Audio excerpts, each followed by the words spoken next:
Well, welcome everybody. It's another rules review here at Little Wars TV. Today, we're going to be reviewing, Tom and I, General d'Armée from Too Fat Lardy's Reisswitz Press, written by David Brown. That's right, and I know this one is one of our favorites, I think. It is one of my favorites. I really like David Brown's rules, and this is these. I've never had a bad game.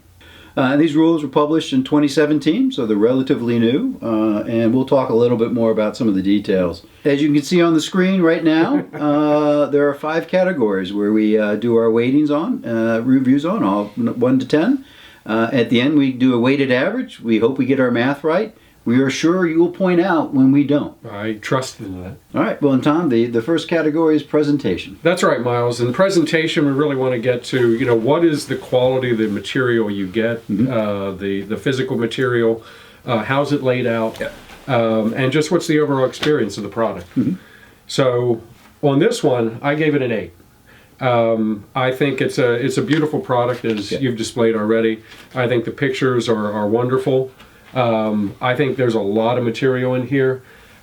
Just in terms of presentation, and I know we've talked about this, I find myself looking through many sections of the work trying to find something I know I've seen before. So there's an organization question I have there around. Could have been a little crisper in that way. And this may be an English versus American English thing. I find them a little bit wordy. We can't let them off the hook every time, Miles. Well, no, can't. Our colonial brother. But I do find them a bit wordy, and I also struggle sometimes to find stuff, as you said. And so I think the index could be a little bit better. But that said, once you find things, it's actually quite clearly written. Right. And so I gave it a 7. Just because it can be a little ponderous for the first few times you go through the book. Right, but that said, and I know, this is a type of thing you'll spend the day by the bay with, right? Yes. Reclining and enjoying it. It is a wonderful read, and it's very immersive. It's just in terms of practical, where do I find how to do things? Could be a little tighter. And we'll talk a little bit more about, you do need to put just a little bit of work to understand these rules and the nuances. You got to get them on the table. Yeah, and but it's worth it. Our next category is playability. This is one of the 2 big ones. This is worth 30% of the score. And for playability, I'll just get out there. I gave it a 9. I think this game system really does a great job simulating the rock, paper, scissors aspect of Napoleonic warfare, where each group of arms, whether infantry, cavalry, artillery, have very unique roles, and you need to understand how to play those off them. And I think this is probably the best rule set I've found that actually simulates that. I do think it's a very good integration, and I think you find yourself using all arms more than sometimes in other systems. I think it's easier to do that. Artillery is neither too heavy, but it's also, you'll use it as much as you can get a shot on. In terms of playability, I think relative to Napoleonic rule sets, I absolutely agree with a 9.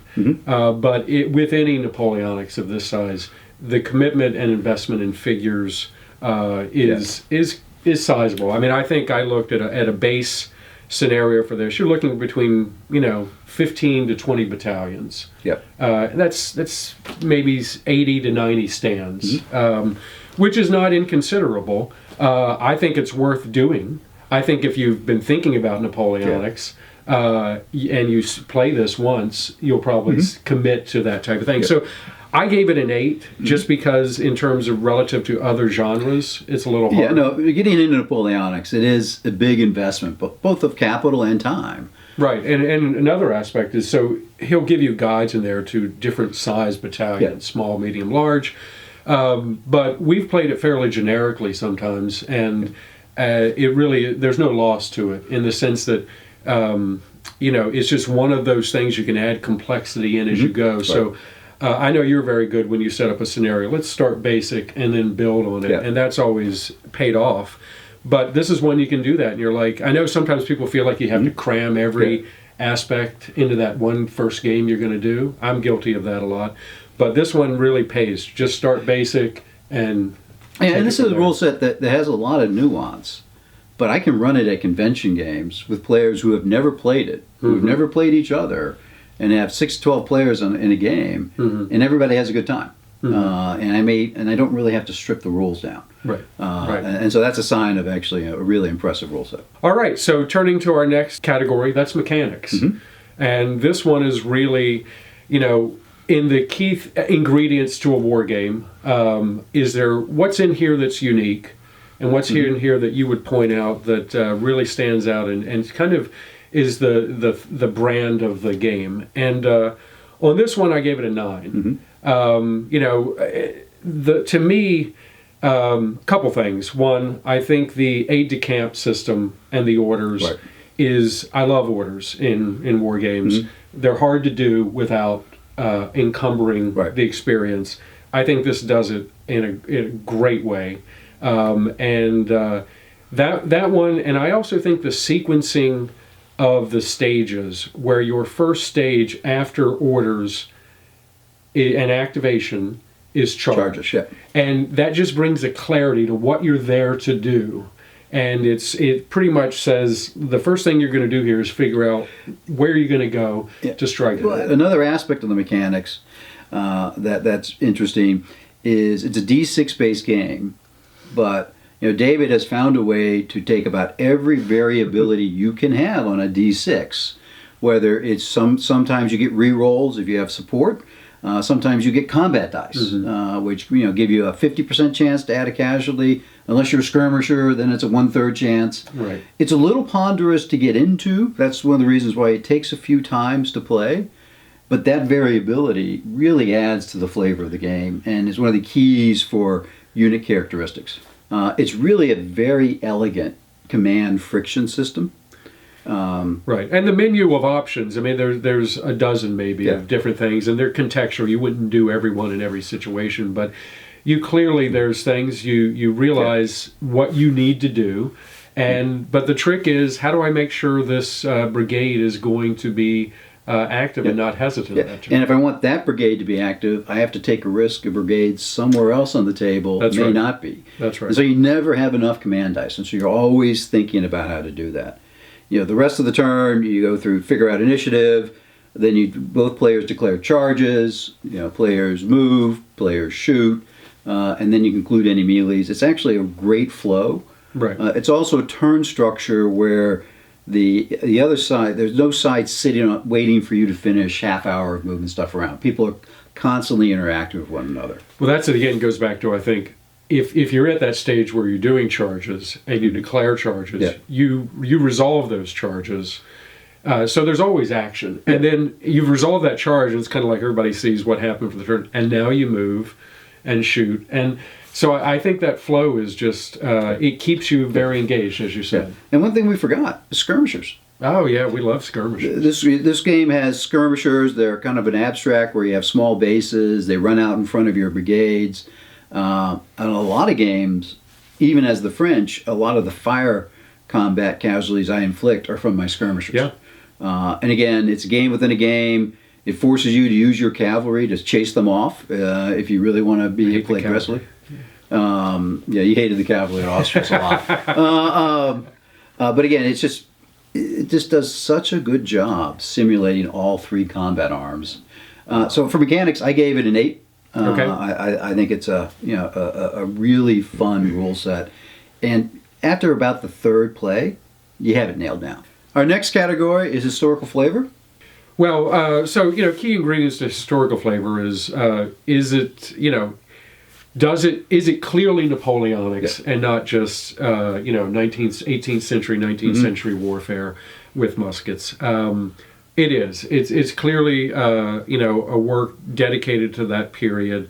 The differentials, the things you look for in historical Napoleonics are the differentials between armies, both beginning of the period, end of the period, and I think he does a great job of capturing that with 1 to 3 modifications for each army if you want to play with the historical flavor. So I think it's very well founded. Yeah. And again, this is a rule set that's intended, the maneuver element is a battalion. And then your next formation is brigade. But for Austerlitz, we actually scaled it up. We had the maneuver element being a brigade that went into divisions, and it worked just fine. Yeah. I think for historical flavor, it does a great job. The only thing I would quibble, if I had to find something to quibble, and I do, is you don't have the big characters like the marshals. There's no super marshal. Like Devoot is not a Superman in this game. You can make him one by saying instead of one aide de camp, you get two. Sure. But one of the things I always look for in Napoleonic games is the leadership ratings. I always go back to the rule books and see how they rate the leaders, so I can criticize them, as all war gamers do, because they don't rate the French as high as they should be. But this game, it's a little bland there, but it's really easy as a player to fix that. It's easy to address. For historical flavor, I gave it an 8. I think it does a superb job, and it's a very detailed time period with a lot of people who have a lot of theoretical knowledge, and I think this kind of fits on just about every type of gamer. Yeah, I gave it a 9. I don't disagree with anything you've said. I just I think in terms of, once again, if you are into Napoleonics or you are thinking about getting into it, I don't think you can go wrong. You won't misunderstand the period at the end of it by investing in this. That's a really good point. I think this is a great rule set for someone who's just thinking about Napoleonics. And again, we're going to have a video in the future about getting into Napoleonics. But I think it's very approachable, and you can do it with counters and unpainted figures to get a feel for it. Our last category is support. So support is really, in the after publication, what's out there to help you as a gamer play the game and take advantage of what you've been offered here. And so that would come down to things like scenarios, forums, blogs, you name it. What's available to help you get the most out of this rule set? I gave him a 7 on this. This is one where I do feel I love the Reisswitz Press, and I think both this, the Pickett's Charge, and now O Group. I think the real test there, and I'd like to see more continued scenario output. Now on this one, I think David probably falls back on the General de Brigade work he's done. I mean, there's at least 6 or 7 scenario books for that. And there are 2 scenario books for General d'Armée. There's a Waterloo scenario, because we ran the Quatre game, and there's also a recently published Spanish one. You're right about that. You're right. I forgot about the Waterloo. Maybe I'm overdone on Waterloo. I think a lot of us are kind of overdone on Waterloo. I gave it a 7 for support also. There's not really an active forum that I found. I'm sure people will point out if I'm wrong in the comments in very uncharitable ways. But I think, I'd love to see a little bit more. There are a series of how to play videos that were put out from 2 fat lardies that are, shall we say, filmed at a leisurely pace. There's a lot of detail. They're really long, not a criticism.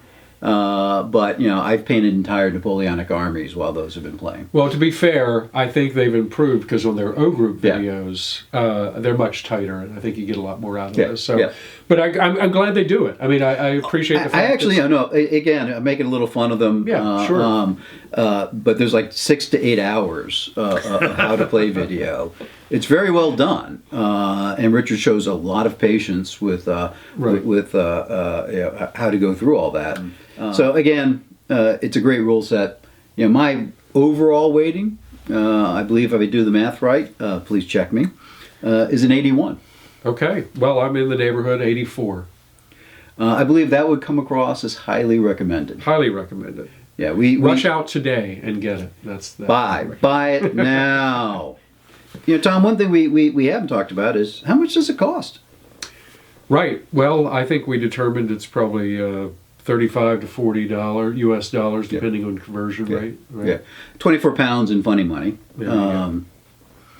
Is that for the book or is that for the whole package? I think that is for the book. Okay. And one thing, Tom, that you should probably think about is it's available in hardcover. It's available in PDF. But also there are some tokens that are very useful. They're made out of MBF that come along. There's a package group that we suggest if you want to get this. Get both the hardcover and the PDF. Also get the tokens. Tokens really do help with gameplay and aren't that expensive and look a lot better than little ripped up pieces of paper. They do. They blend into the table Yeah. quite well.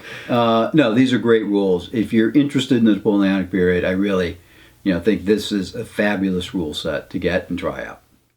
If you want to see other information, we do have the Austerlitz video game that was just released. You can see how it was played. Come visit us at littlewarstv.com. Check out our Patreon page, and we'll see you again in the future.